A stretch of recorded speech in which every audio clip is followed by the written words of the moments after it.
naturelle. Ouais, ta position naturelle. Alors naturelle la situation. On y va ? Alors vas-y, on la refait. Okay.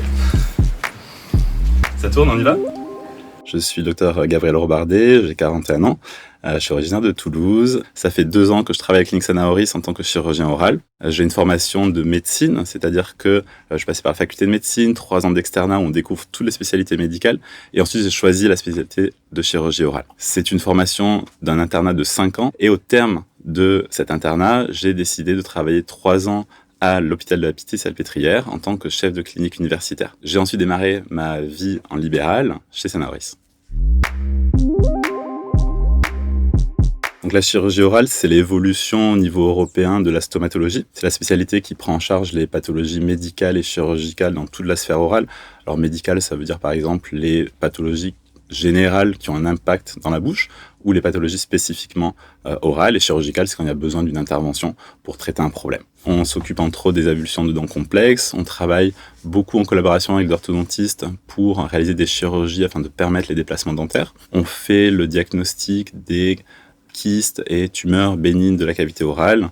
On travaille également la dermatologie buccale et on réalise les interventions de reconstruction pour permettre aux patients de pouvoir poser des implants dentaires afin de remplacer les dents manquantes. Donc, généralement, on extrait les dents de sagesse en prévision, en correction de problèmes qu'elles peuvent engendrer. C'est surtout des problèmes de malposition qui engendrent des pathologies au niveau osseux, des pathologies sur les dents adjacentes ou des pathologies plus évoluées, par exemple des infections du visage. La chirurgie dents de sagesse est la chirurgie la plus couramment pratiquée en chirurgie orale.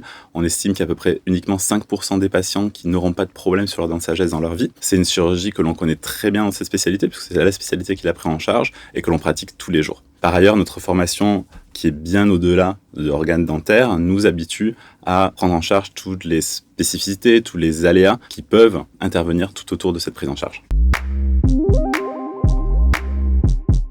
L'approche dans mon métier, c'est vraiment la vision que j'ai de la médecine, c'est-à-dire pouvoir répondre à un besoin, une problématique du patient, en l'accompagnant tout au long du soin, du diagnostic à la thérapeutique, et avec tous les outils qu'on a aujourd'hui, que ce soit le plus confortable pour lui possible. Dans la prise en charge du patient, il y a un moment qui est vraiment très important, c'est la consultation. C'est le premier moment où on rencontre le patient, on va créer le lien.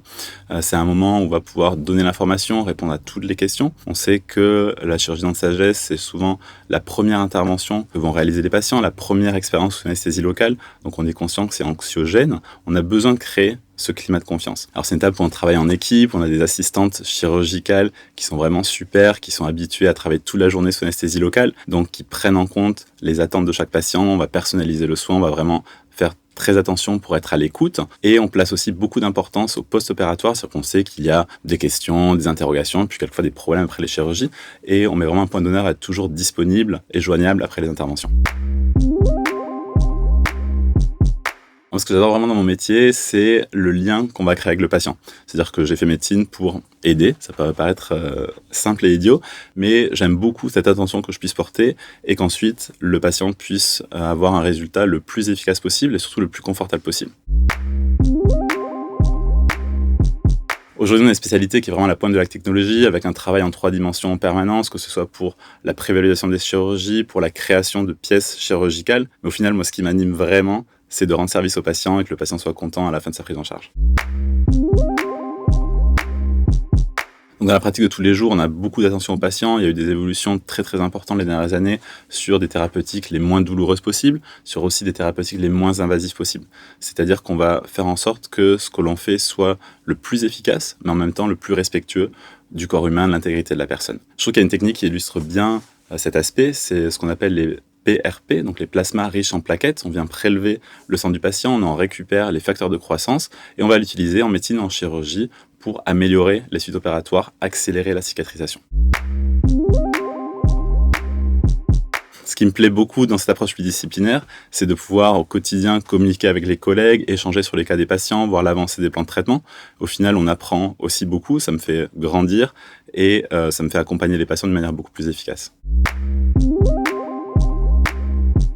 La médecine, c'est pas Grey's Anatomy, mais quand on travaille en anesthésie, il y a un moment, juste avant que le patient s'endorme, où les barrières tombent et on peut entendre le patient faire des compliments ou des révélations à l'anesthésiste, au médecin, à l'infirmier. Alors nous, c'est vrai que ça nous fait rire, au début, c'est aussi assez plaisant, mais finalement on se rend compte que le patient met beaucoup de confiance dans l'équipe médicale, c'est vraiment très important, et finalement ça va guider tout notre accompagnement tout le long du parcours de soins. C'était pendant la pause café. Super, tu es libéré. Beaucoup mieux dans ma tête. Hein ouais, c'est très bien, t'inquiète.